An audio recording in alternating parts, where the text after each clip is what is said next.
Saudara-saudara yang terkasih dalam nama Tuhan kita Yesus Kristus, hari ini kita bersyukur karena kita bisa kembali dalam program belajar Alkitab Renungan satu pasal satu hari. Nah, saya beberapa hari ini tidak melakukan renungan ini sebab sedikit sangat sibuk dan juga kurang enak badan. Jadi bersyukur hari ini masih bisa kembali di dalam renungan ini. Jadi tetap doakan untuk pelayanan ini bisa terus dilakukan setiap harinya. Dan saya diberikan kesehatan serta waktu selalu diberikan oleh Tuhan untuk merekam renungan ini. Jadi sebelum kita merenungkan firman Tuhan hari ini, di mana kita akan melanjutkan pelajaran kita dari kitab Keluaran, pasalnya yang ke-20. Hari ini kita akan membaca tentang ke-10 hukum Taurat. Kita akan melihatnya secara sekilas, sebab kalau kita mau membahas secara detail, ini akan memerlukan waktu yang sangat lama. Jadi hari ini kita akan melihatnya secara sekilas dan kita melihat juga bagaimana kita bisa mengevaluasi diri kita di dalam mengikuti Tuhan. Nah, sebelumnya mari kita nyanyikan satu pujian nomor 279 dari KPPK yang berjudul Memperkenankan Hati Tuhan. Hanya satu ayat ya. Ku tak mau hidup percuma, tiada hasilnya. Tolong ku giat Tuhan, gunakan tiap waktu menyenangkan hati Tuhan. Inilah doaku, asal Tuhan kuatkan, ku mau setia selalu. Sekali lagi. Ku tak mau hidup percuma, tiada hasilnya. Tolong ku giat Tuhan, gunakan tiap waktu menyenangkan hati Tuhan. Inilah doaku, asal Tuhan kuatkan, ku mau setia selalu. Biarlah ini menjadi kerinduan hati kita untuk hidup tidak sia-sia di hadapan Tuhan, melakukan apa yang Dia kehendaki sehingga kita boleh memuliakan namanya dan menyenangkan hatinya senantiasa. Hari kita sama-sama membuka Alkitab kita, Keluaran pasalnya yang ke-20. Kita akan membaca dan merenungkannya bersama-sama. Nah, ini adalah ke-10 hukum Taurat. Nah, sebelum kita membacanya, saya perlu memberitahukan kepada kita bahwa banyak orang sudah merendahkan ke-10 hukum Taurat sebagai orang Kristen. Mereka mengatakan bahwa ke-10 hukum Taurat tidak berlaku lagi di dalam kehidupan kita, karena itu adalah bagian dari perjanjian lama. Saudara-saudara, hati-hati dengan perkataan demikian, karena Tuhan Yesus sendiri berkata di dalam perjanjian baru bahwa Dia datang bukan untuk menghilangkan atau untuk menggagalkan hukum Taurat, tetapi untuk memenuhinya. Dan apa yang dituliskan dalam hukum Taurat masih banyak yang berlaku bagi orang Kristen, termasuk di dalamnya ke-10 hukum Taurat. Nah, hukum di dalam Alkitab Perjanjian Lama terbagi atas 3 yang diberikan kepada bangsa Israel. Yang pertama adalah hukum moral, yaitu ke-10 hukum Taurat. Kemudian nanti adanya hukum ibadah. Nanti kita akan lihat tentang korban bakaran, korban ini, korban itu. Begitu banyak korban yang kita bisa melihat di dalam kitab Imamat. Dan kemudian ada namanya hukum untuk bangsa. Okay. Hukum untuk bangsa yaitu kalau orang yang membunuh hukumannya apa, orang mencuri hukumannya apa, orang melakukan kesalahan, tindakan kriminal hukumannya apa. Nah, dari ketiga ini yang sangat atau yang paling tepat untuk dikatakan masih berhubungan dengan hidup orang Kristen adalah hukum moral, yaitu ke-10 hukum Taurat. Hukum moral masih berlaku di dalam kehidupan kita. Karena ini diberikan oleh Tuhan supaya kita hidup berkenan di hadapannya. Kalau kita melanggar perintah Tuhan ini dalam hukum moral ini, berarti moral kita tidak benar di hadapan Tuhan. Dan Tuhan tidak senang untuk hal itu. Jadi kita harus sangat memperhatikan ke-10 hukum Taurat ini. Dan kita harus melakukan apa yang diperintahkan di sini. Supaya Tuhan berkenan akan apa yang kita lakukan dalam hidup kita. Baik dalam ibadah kita kepada Tuhan maupun dalam kehidupan kita sehari-hari. Nah, kita baca.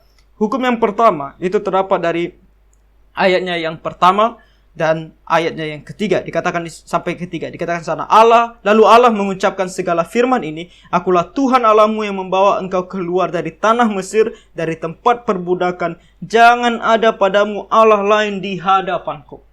Hukum yang pertama adalah jangan engkau menyembah Allah lain.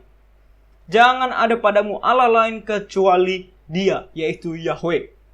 Jangan ada padamu Allah lain. Yahweh adalah Allah Bapa, Allah Anak, Allah Roh Kudus. Kita akan membaca Alkitab ini dan kita akan tahu bahwa Allah Bapa adalah Yahweh, Allah Anak juga adalah Yahweh, yaitu Tuhan Yesus sendiri, dan Roh Kudus juga adalah Yahweh sendiri.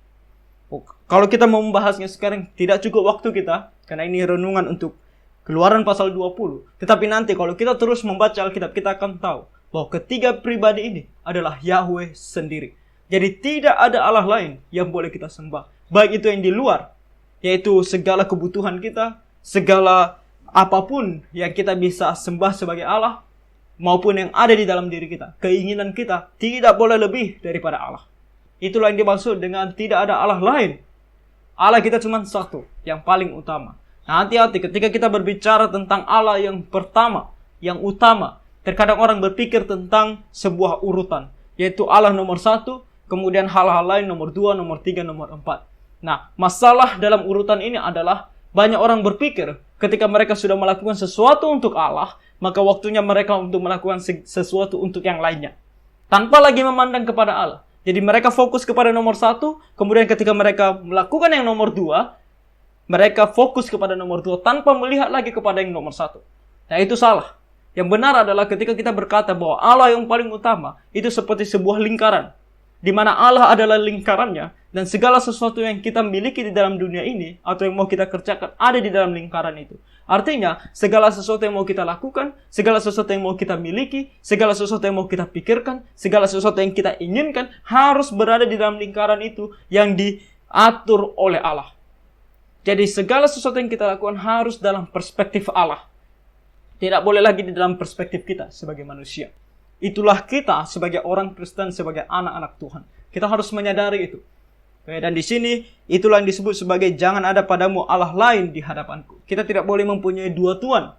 Kita tidak boleh menyembah Allah dan kemudian menyembah mamon, menyembah uang, menyembah harta. Banyak orang Kristen menyembah harta. Dan bukan hanya orang Kristen, banyak gereja mengajarkan tentang menyembah Tuhan dan juga menyembah mamon. Karena yang dibicarakan setiap hari, setiap minggu adalah berkat, berkat, dan berkat. Begitu cintanya mereka akan berkat uang. Yang dibicarakan adalah kesuksesan. Yang dibicarakan adalah kekayaan. Tidak miskin, tidak susah. Yang dibicarakan adalah kesehatan. Begitu cintanya mereka terhadap mamon. Hati-hati terhadap gereja yang demikian. Terhadap hamba Tuhan yang demikian. Terhadap pendeta, pengkhotbah yang demikian. Karena itu tidak sesuai dengan firman Tuhan. Allah kita cuma satu. Jadi kita harus menyembah Dia. Jadi apapun yang dilakukannya kepada kita, kita akan menerimanya dan tetap menyembah Dia. Itu adalah Allah kita. Itulah perintah yang pertama. Yang kedua dikatakan di sini, ayatnya yang keempat sampai ayatnya yang keenam. Dikatakan, jangan membuat bagimu patung yang menyerupai apapun yang ada di langit di atas, atau yang ada di bumi di bawah, atau yang ada di dalam air di bawah bumi. Jangan sujud menyembah kepadanya atau beribadah kepadanya, sebab aku Tuhan Allahmu adalah Allah yang cemburu, yang membalaskan kesalahan bapa kepada anak-anaknya, kepada keturunan yang ketiga dan keempat dari orang-orang yang membenci aku. Tetapi aku menunjukkan kasih setia kepada beribu-ribu orang, yaitu mereka yang mengasihi aku dan yang berpegang pada perintah-perintahku. Ini adalah sebuah perintah yang sangat bisa diaplikasikan ke dalam kehidupan Kristen kita masa ini. Kenapa saya katakan masa ini? Karena dalam masa ini semua kekristenan, doktrinnya, pengajarannya begitu kabur. Kita menyembah patung. Banyak gereja memasukkan patung ke dalam rumah Tuhan, ke dalam rumah ibadah. Baik itu yang 3D, yaitu patung yang berbentuk 3D, 3 dimensi, ataupun yang 2 dimensi, gambar-gambar. Saudara-saudara, ini adalah sebuah hal yang menentang firman Tuhan. Sebab di sini dikatakan jangan membuat bagimu patung yang menyerupai apapun. Dan banyak sekali menyerupai siapa? Menyerupai artis. Yang mereka katakan itu Tuhan Yesus. Oh, mereka mungkin mengatakan itu bukan Tuhan Yesus, tetapi gambaran tentang Tuhan Yesus. Hati-hati. Karena kita bisa menyembah patung.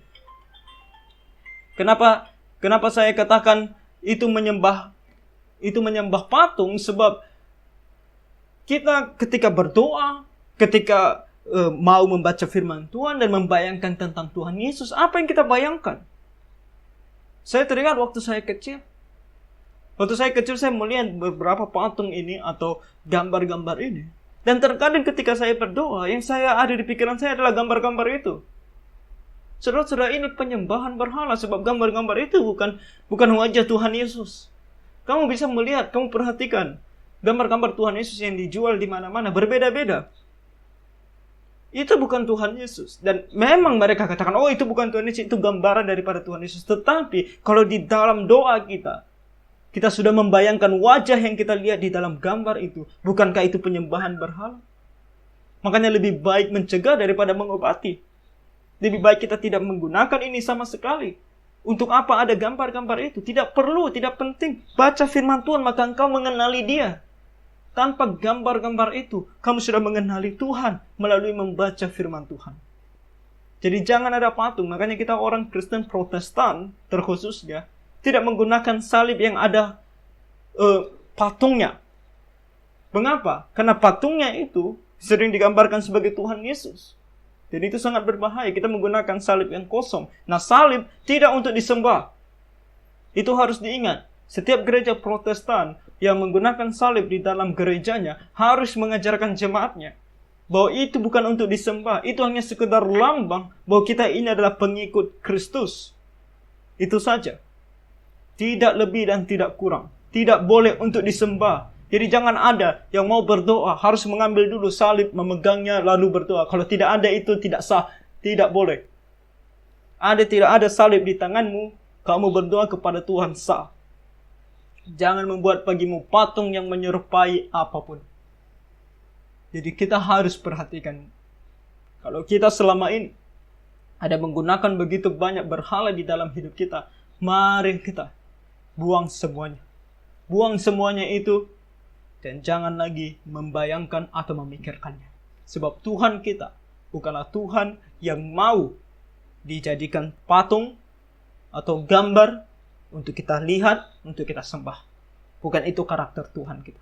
Jadi lakukan apa yang sesuai dengan firman Tuhan, maka Dia akan menerima penyembahan. Kemudian perintah yang ketiga, ayat 7 dikatakan, jangan menyebut nama Tuhan Allahmu dengan sembarangan, sebab Tuhan akan memandang bersalah orang yang menyebut namanya dengan sembarangan. Menyebut nama Tuhan dengan sembarangan, termasuk dalam hal bersumpah. Banyak orang bersumpah dengan sia-sia. Nah, bersumpah sendiri tidak salah kalau itu benar. Bersumpah sia-sia artinya menyampaikan sumpahnya tanpa kebenaran. Menyebut nama Tuhan dengan sembarangan. Kemudian, jangan sedikit-sedikit nama Tuhan disebut. Sedikit-sedikit nama Tuhan disebut. Makanya, lihat, perhatikan. Begitu banyak orang memakai nama Tuhan dengan sembarangan. Termasuk di film-film, terlebih film-film Hollywood. Kita melihat di sana. Nama Tuhan Yesus dijadikan satu perkataan ketika mereka terkejut. Dan kita juga, kita sering menggunakan OMG. Kita tidak boleh menggunakan itu. Setiap sedikit-sedikit kita sebut nama Tuhan. Menggunakan nama Tuhan dengan sembarangan. Betapa kita tidak menghormati nama Tuhan. Nama Tuhan adalah nama yang sangat kudus dan patut sama sekali dihormati. Dulu waktu kita kecil, saya teringat di sekolah, kita sangat benci dan marah kalau nama orang tua kita diketahui. Dan apalagi kalau dipermainkan, disebut-sebut. Kita begitu marah. Tetapi nama Tuhan kita anggap lebih enteng. Jadi saudara, perhatikan. Jangan menyebut nama Tuhan dengan sembarangan lagi. OMG tidak boleh lagi keluar dari mulut kita. Oke, lanjut. Perintah yang keempat. Ingatlah dan kuduskanlah hari Sabat. 6 hari lamanya engkau akan bekerja dan melakukan segala pekerjaanmu. Tetapi hari ke-7 adalah hari Sabat Tuhan Allahmu. Maka jangan melakukan sesuatu pekerjaan engkau atau anakmu laki-laki, atau anakmu perempuan, atau hambamu laki-laki, atau hambamu perempuan, atau hewanmu, atau orang asing yang di tempat kediamanmu. Sebab 6 hari lamanya Tuhan menjadikan langit dan bumi, laut dan segala isinya, dan ia berhenti pada hari ke-7. Itulah sebabnya Tuhan memberkati hari Sabat dan menguduskannya. Kuingat dan kuduskanlah hari Sabat. Orang Kristen zaman ini sudah tidak lagi menguduskan hari Sabat. Nah, hari Sabat bagi orang Israel itu adalah hari Sabtu. Mengapa hari Sabtu? Karena hari yang ke-7 mereka mengikutinya dan mereka beribadah di hari yang ke-7. Nah, kita orang Kristen hari Minggu. Kenapa hari Minggu? Nanti kita akan membaca di dalam Kisah Para Rasul adanya perubahan hari ini. Sebab kalau orang Israel, mereka pada hari Sabat menyembah Tuhan, memperingati hari mereka beristirahat. Dan kita pada hari Minggu, kenapa? Karena kita di sana memperingati hari kebangkitan Tuhan Yesus. Oke, jadi ada perbedaan hari. Dan kita melihat di sini bukan kita atau orang biasa atau orang Kristen biasa yang membuat perubahan ini, tetapi para rasul. Ketika dikatakan di sana bahwa mereka berkumpul pada hari yang pertama. Pada hari yang pertama, yaitu hari Minggu. Jadi perubahan ini bukan kita yang lakukan, tetapi para rasul. Nah, para rasul kita tahu adalah utusan Allah. Oke, mereka adalah orang-orang yang sangat khusus untuk membuat atau memberikan peraturan di dalam gereja. Dan mereka membuat peraturan bahwa kita beribadah di hari Minggu, harinya yang pertama. Maka kita ikuti. Nah, hari ini bisa kita katakan juga sebagai hari yang sangat fleksibel.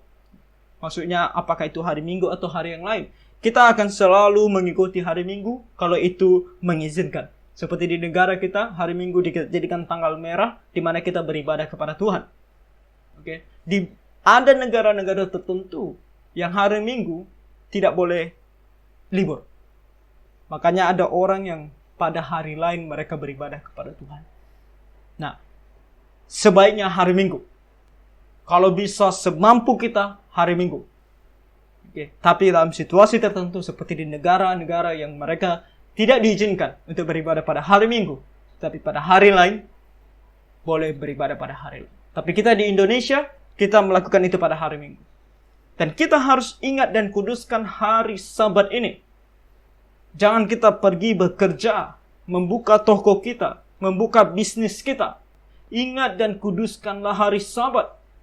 Itu yang dikatakan oleh Tuhan. Nanti kita akan membaca di ayat-ayat selanjutnya di dalam Alkitab tentang apa yang akan terjadi kalau kita mengingat dan menguduskan hari Sabat. Ini adalah sebuah ujian bagi kita. Apakah kita begitu beriman kepada Tuhan atau tidak? Makanya saya katakan banyak orang berbicara tentang iman, penyembuhan, apa segala macam, tetapi tidak mengajarkan tentang hari Sabat yang harus dijaga kekudusan. Karena mereka hanya mau hartanya, mau uangnya. Mereka berkata, oh kalau kamu sudah datang ke gereja, sudah. Nanti pulang gereja, kamu boleh buka toko. Tidak boleh. Tidak boleh. Di sini jelas dikatakan bahwa jangan bekerja. Jangan melakukan segala aktivitasmu yang biasa kamu lakukan dari hari yang pertama sampai hari yang ke-6. Selama 6 hari kamu lakukan semuanya itu. Hari ke-7 khusus. Waktu untuk beristirahat, waktu untuk beribadah kepada Tuhan. Fokus beribadah kepada Tuhan. Kalau sudah pergi ke gereja, kalau tidak ada Bible study atau kelas Alkitab, tidak ada aktivitas lagi di gereja, pulang ke rumah beristirahat, baca firman Tuhan, dalami firman Tuhan secara pribadi. Itu yang harus kita lakukan. Fokus. Berdoa kepada Tuhan. Itu yang harus kita lakukan. Kita lanjutkan. Yang kelima, hormatilah ayahmu dan ibumu, supaya lanjut umurmu di tanah yang diberikan Tuhan Allahmu kepadamu. Ini adalah sebuah perintah yang kita melihat satu-satunya yang memiliki janji. Tuhan begitu mempedulikan tentang menghormati ayah dan ibu. Nanti kita akan tahu di dalam kitab Imamat tentang bagaimana Tuhan memandang tinggi yang namanya menghormati orang tua. Bagi yang tidak menghormati orang tua, hukumannya begitu mengerikan, yaitu hukuman mati. Kita akan melihat, begitu Tuhan mau kita menghormati ayah dan ibu kita. Kenapa? Karena dengan menghormati ayah dan ibu kita, kita mengetahui jalan yang benar. Terlebih bagi orang Israel, ingat, perkataan Tuhan kepada mereka, perintah Tuhan kepada setiap orang tua di Israel, yaitu untuk mendidik dan mengajarkan kepada anak-anak mereka tentang Tuhan. Jadi kalau anak-anak mereka tidak menghormati ayah dan ibunya, mereka tidak akan mendengarkan pengajaran daripada orang tua mereka dan mereka akan tersesat. Makanya Tuhan katakan apa?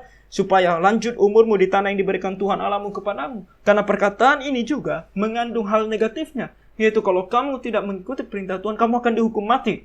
Kamu tidak menghormati ayah dan ibumu, kamu akan dihukum mati. Tidak lanjut umurmu. Jadi saudara-saudara, ini juga berlaku kepada kita. Dalam kehidupan kita sehari-hari, apakah kita menghormati ayah dan ibu kita? Atau kita memandang rendah mereka? Apapun profesi, keadaan, status daripada orang tua kita.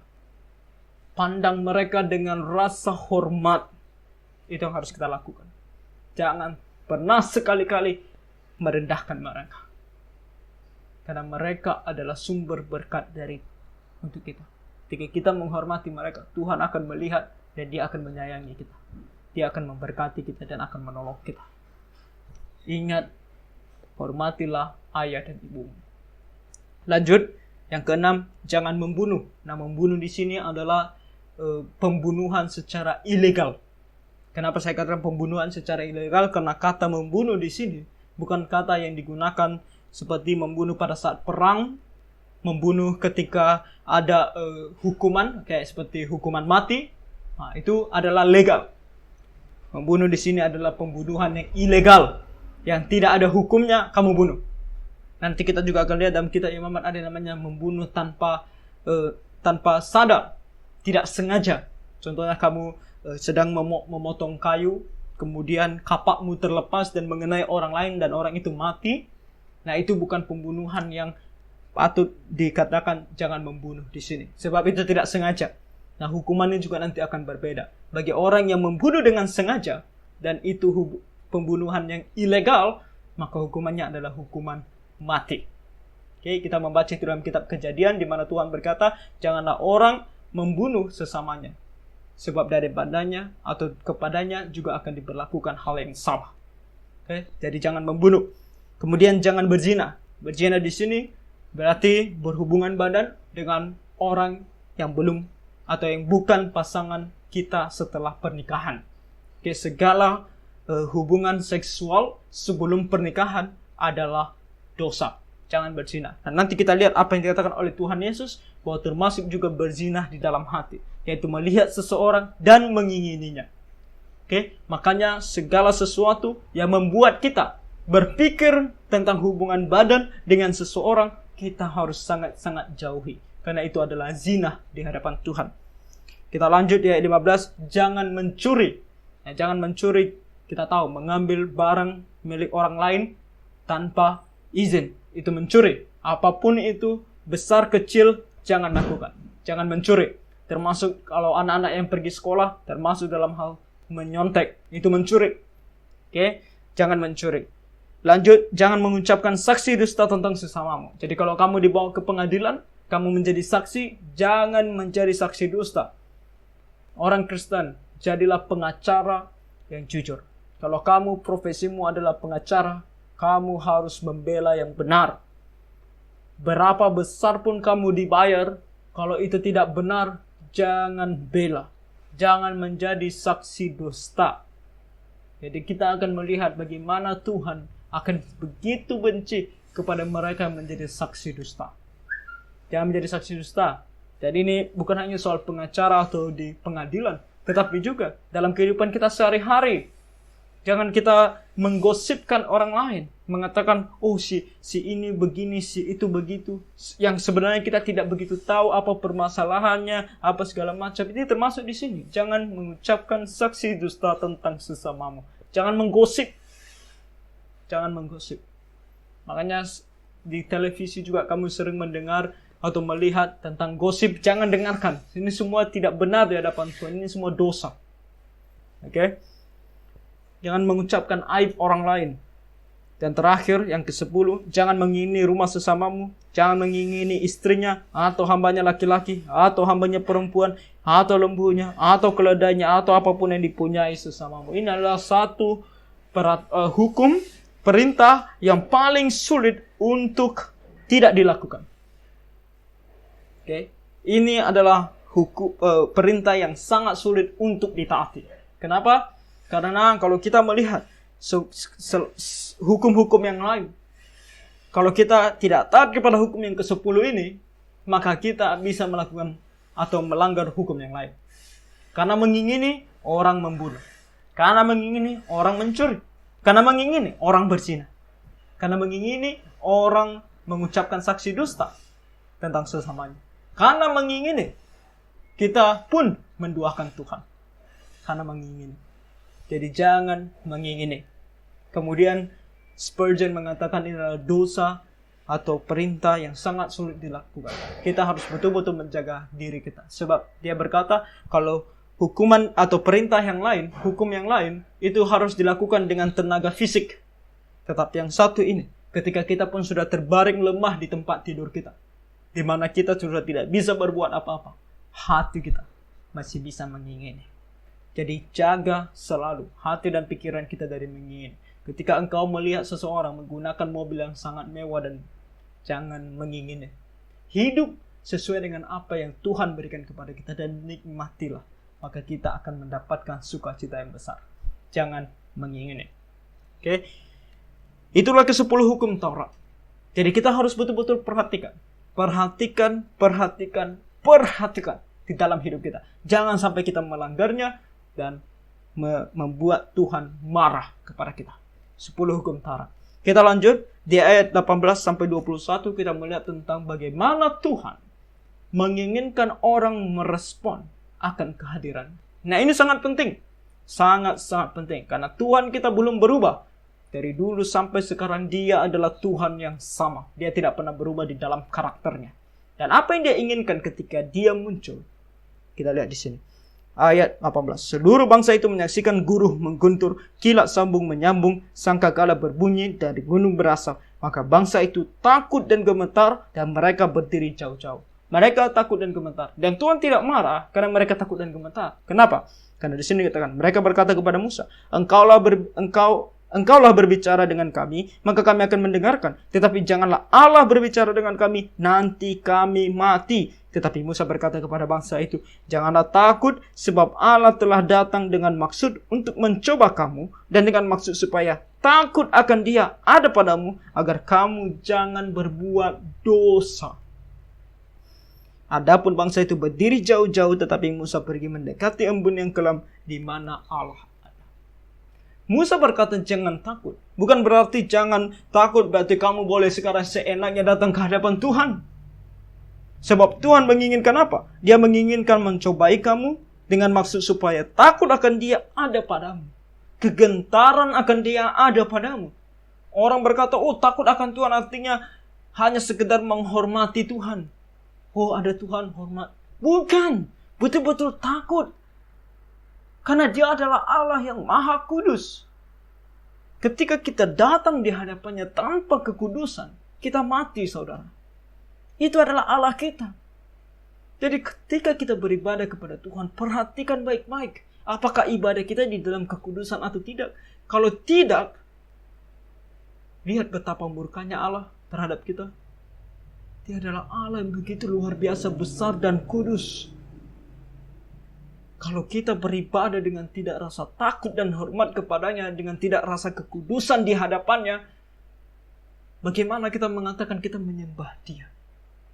Jadi kalau kita beribadah selama ini, tidak di dalam rasa takut dan hormat, tetapi seenaknya kita, improvisasi seenaknya kita, tanpa keteraturan, tanpa ketaatan kepada firman-Nya, menggunakan musik, lagu-lagu yang tidak berkenan kepadanya, syair-syair yang tidak sesuai dengan firman-Nya, musik yang dipakai di klub untuk duniawi, untuk memuaskan hawa nafsu duniawi, dan kita pakai untuk memuaskan hawa nafsu kita di hadapan Tuhan, untuk mengentertain kita, bukan untuk menyembah Tuhan.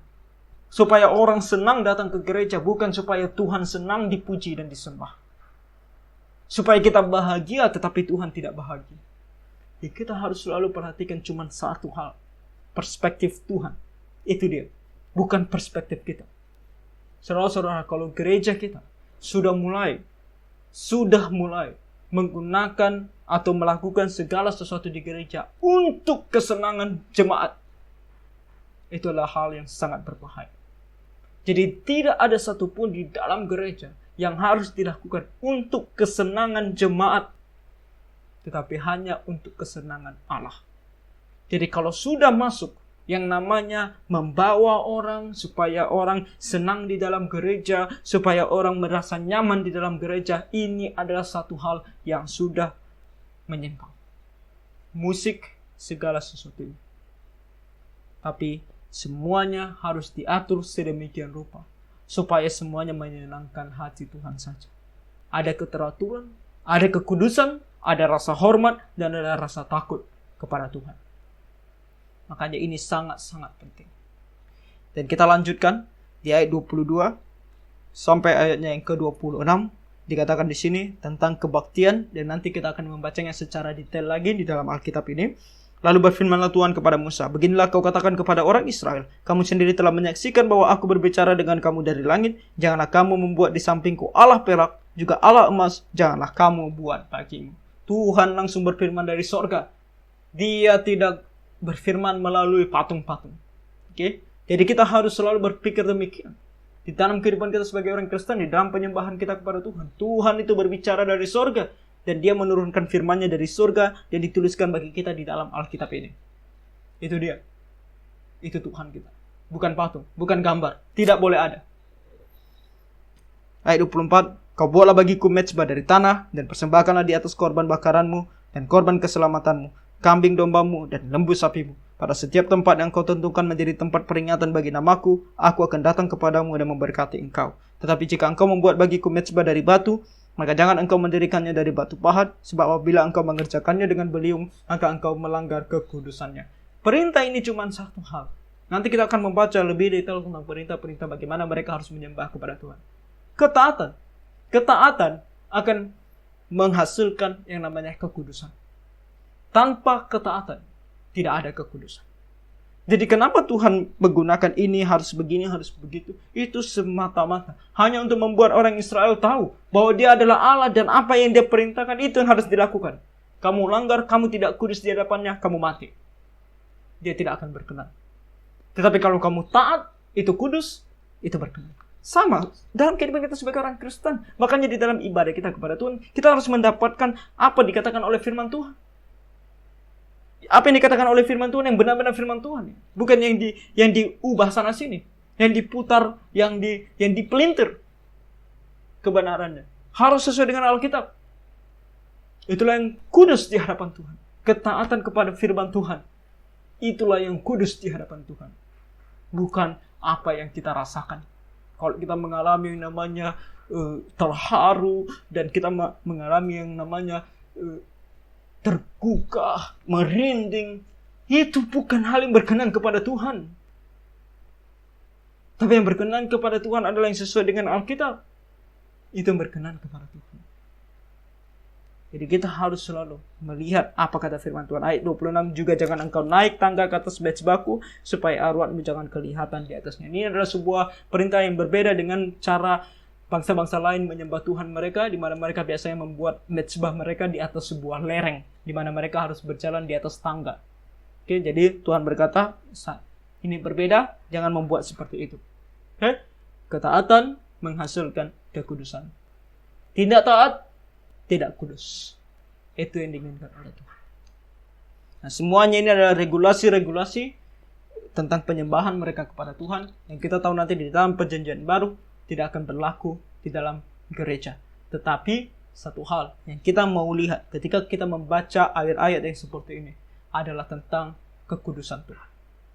Dan kita belajar daripadanya supaya di dalam penyembahan kita sebagai orang Kristen, di dalam gereja kita masing-masing, kita harus melihat apakah itu taat kepada firman Tuhan sehingga menghasilkan kekudusan, atau tidak taat kepada firman Tuhan dan menghasilkan ketidakkudusan.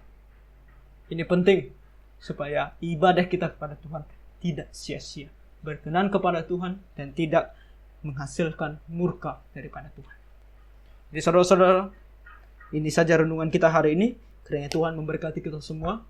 Tuhan memberkati. Maka jiwa